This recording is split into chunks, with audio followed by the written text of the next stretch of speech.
हरियाणा का सियासी दंगल अपने चरम पर है। एक तरफ बीजेपी बनाम कांग्रेस की लड़ाई चल रही है और कांग्रेस को लगता है कि जिस तरह से लोकसभा चुनाव में उसको 10 में से 5 सीटें आई, ऐसे में विधानसभा के चुनाव में वो बीजेपी से सत्ता छीन सकती है। वहीं दूसरी तरफ कांग्रेस के लिए सबसे बड़ी चुनौती अपने कुनबे को एकजुट रखने की है। आप अगर देखें तो हाल ही में तमाम हरियाणा के दिग्गज नेताओं ने अलग अलग यात्राओं का दौर निकाल दिया। भूपेंद्र हुड्डा अलग से धन्यवाद यात्रा कर रहे हैं, तो दीपेंद्र हुड्डा भी हरियाणा मांगे हिसाब। वहीं रणदीप सुरजेवाला परिवर्तन यात्रा कर रहे हैं, तो शैलजा कुमारी जो है वो संदेश यात्रा कर रही है।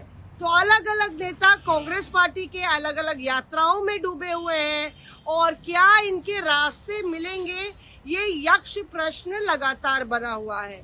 इसी पूरे माथापच्ची में ये सवाल भी अब आ गया है कि रणदीप सिंह सुरजेवाला और शैलजा कुमारी विधानसभा का चुनाव लड़ सकते हैं। कयासबाजी जोरों पर है कि जैसे ही शैलजा कुमारी और रणदीप जो विधानसभा के सियासी अखाड़े में उतरते हैं तो सीएम की रेस में काफी सारे दावेदार हो जाएंगे और ऐसे में भूपेंद्र सिंह हुड्डा को खतरा हो सकता है। हालांकि कुमारी शैलजा से जब हमने कुछ दिन पहले बात की थी तो उन्होंने कहा था सीएम कौन होगा, चेहरा कौन होगा, इसका फैसला पार्टी आला कमान करेगा और हमें ये पार्टी पर ही छोड़ देना चाहिए, नतीजों के बाद इसका फैसला लिया जाएगा।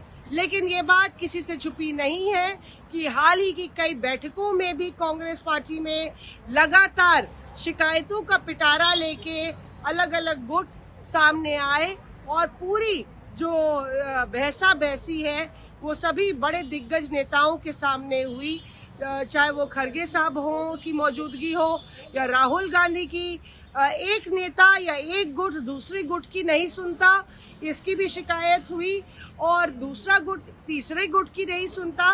तो जब नेता आंख से आंख नहीं मिला सकते, साथ कंधे से कंधा नहीं मिला के चल सकते, तो आखिर में क्या पार्टी अपने ब्रह्मास्त्र को इस्तेमाल करेगी, यानी कि राहुल गांधी, सोनिया गांधी और प्रियंका गांधी, मल्लिकार्जुन खड़गे साहब कांग्रेस पार्टी के अध्यक्ष के आगे आने से और रैलियों में हिस्सा लेने से क्या पूरा नेतृत्व एक साथ दिखेगा, ये देखना दिलचस्प होगा। कि क्योंकि कहा जाता है, कांग्रेस नेता कहते हैं कि सोनिया गांधी हो या पार्टी का जो शीर्ष नेतृत्व हो वो हरियाणा के नेताओं को एक साथ जोड़ेगा भी और बीजेपी की पोल खोलेगा भी। तो इंतजार है किस तरह से देखना होगा कि हरियाणा के सियासी रण में कांग्रेस किस तरह से एकजुटता का संदेश देती है।